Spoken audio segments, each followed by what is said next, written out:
From the low desert and the forgotten edge of the American interior, I bid you good evening, or good morning. Wherever you may find yourself tonight, I'm Hollis Crane, and this is Past the Last Light.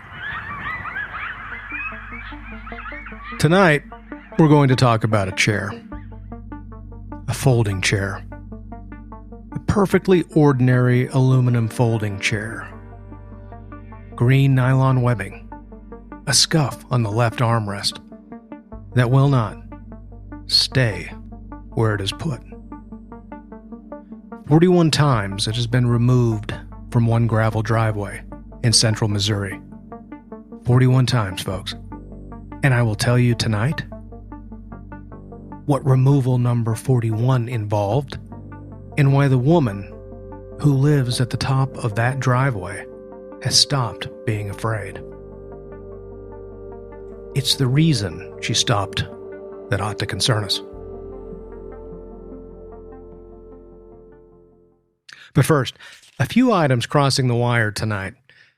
Out of Hall County, Nebraska, a grain elevator has begun, in the words of its owner, leaning the wrong way. The structure is plumb. The bubble is centered. And yet 3 independent observers at 3 different fence lines all insist it leans east. I'll tell you what, folks. When 3 people agree against a level, I side with the people. Item 2. A postal carrier in rural Oregon has filed a formal grievance with the Postal Service. She claims one particular mailbox on one particular road stands approximately 6 inches farther from the road every Tuesday. By Friday, it is returned. She has measurements. She has photographs. The service has declined to comment. The service always declines to comment. That is nearly the only thing you can count on after midnight. And item 3, and hold on to this one, because it is not finished with us tonight. A hospital in upstate New York reports that the same wheelchair, inventory tag 0441, has been logged missing and then returned 62 times since January. Nobody signs it out. Nobody signs it back in. It is simply found, each time, in the 3rd floor chapel, facing the window. Remember the chapel. Coming back to it.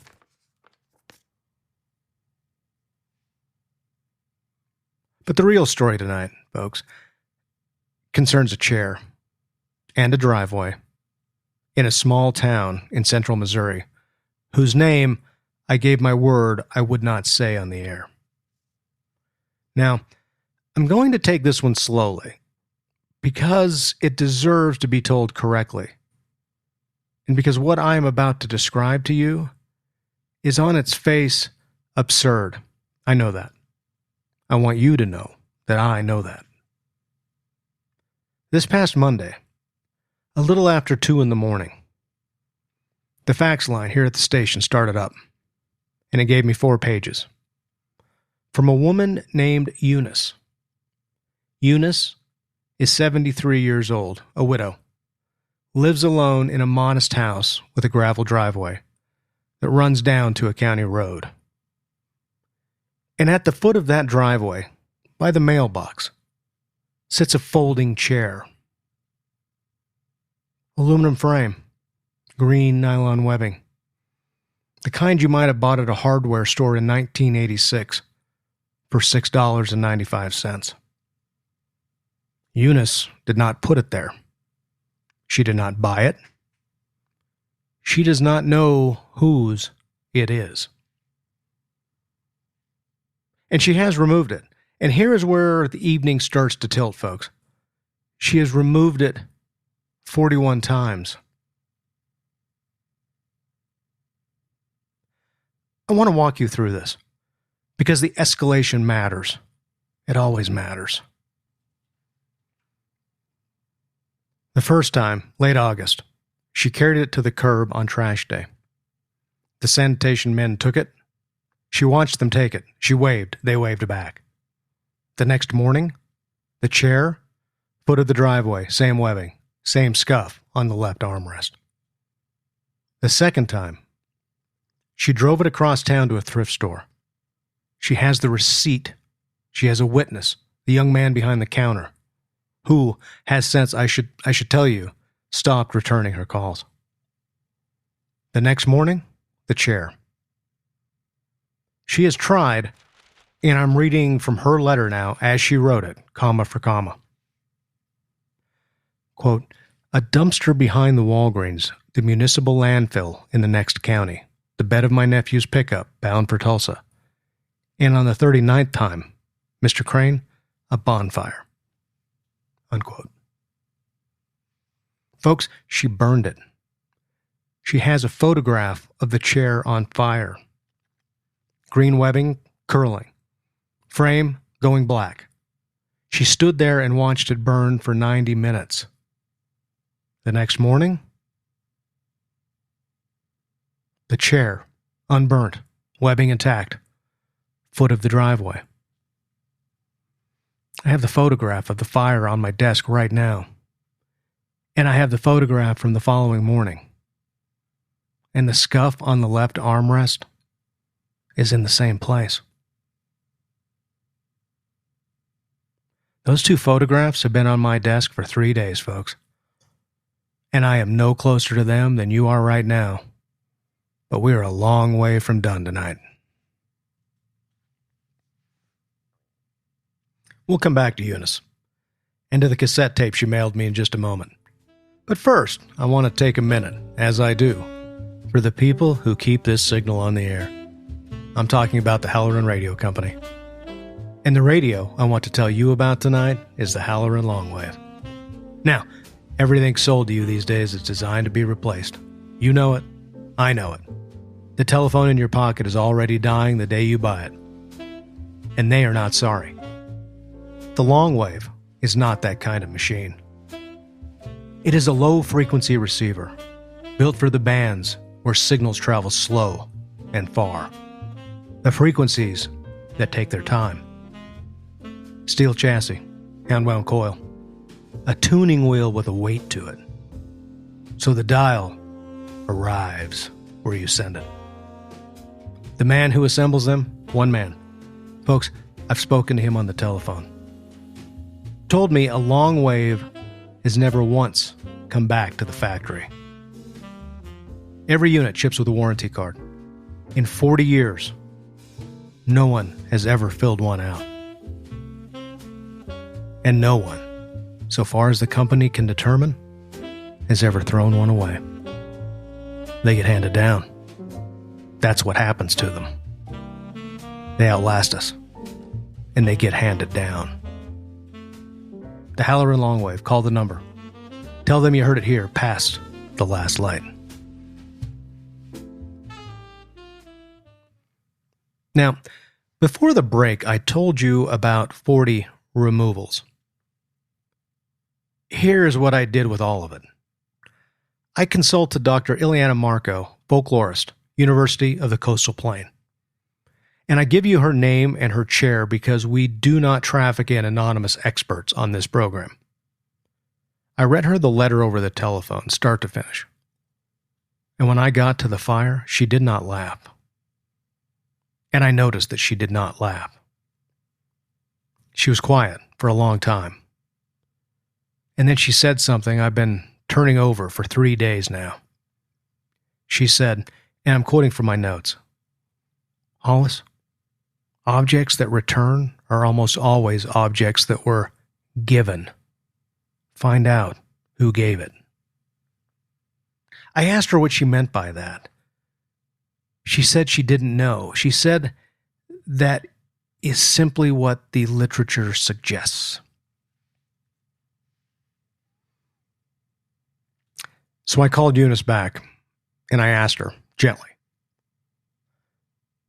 because this is not the kind of program where we make people feel foolish, whether anyone had ever given her a folding chair as a gift at any point in her life.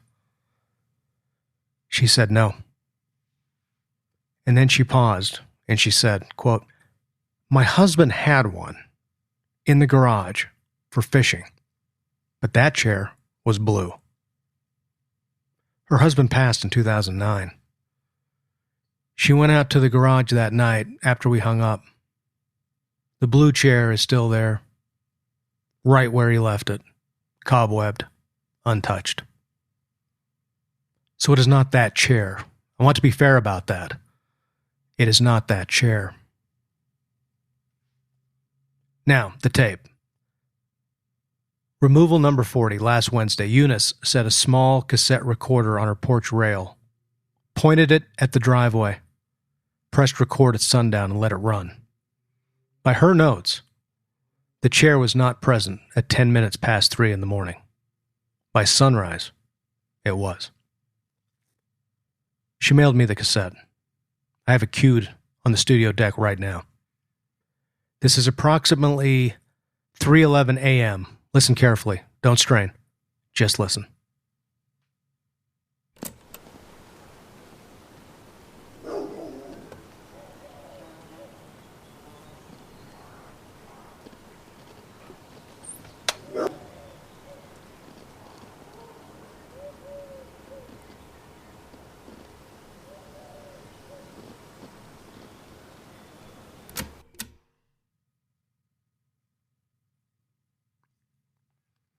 That tick.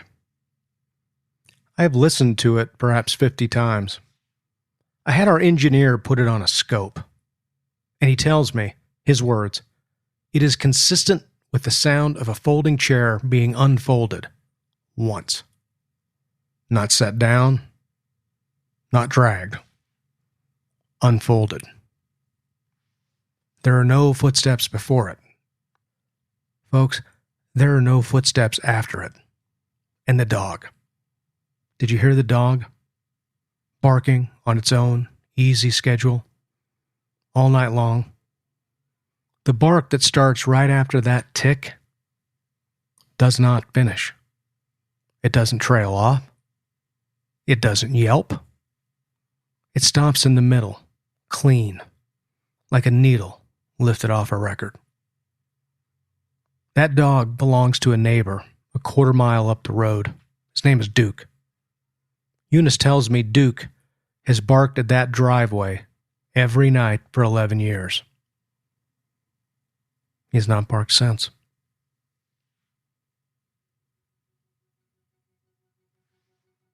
I asked Eunice on the telephone last night whether she was afraid of the chair.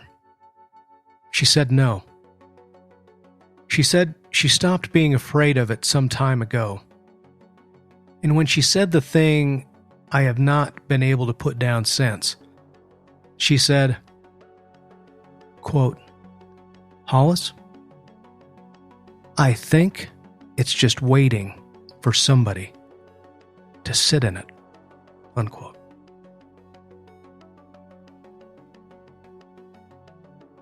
Folks, there are strange things in this country.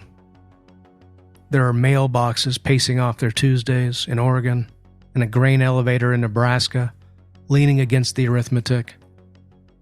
And in a chapel on a third floor in upstate New York, there's a wheelchair, tag 0441, that 62 times has found its own way back and parked itself facing the window. Facing the window, folks. As if something in the seated position is expected. I don't know what these things want. I'm not sure want is even the word. And it troubles me that I can't find a better one. But Eunice has agreed to a small experiment, and I have agreed to bring you the results. This coming week, at sundown, with the recorder running, she's going to sit in the chair 1 hour, no more. I'll bring you what we hear, whatever we hear. In the meantime, and I mean this, if there is an object in your life that has come back to you, more than once when it should not have? Write to me. On paper, postmarked, or send it down the fax line. The machine is on all night, same as I am. You don't have to sign your name. Tell me what it is. And tell me who gave it to you. Because after tonight, folks, that second question is the one I'd want answered. Until next time, be kind to the people you love, stay close to your radio, and good night from the low desert.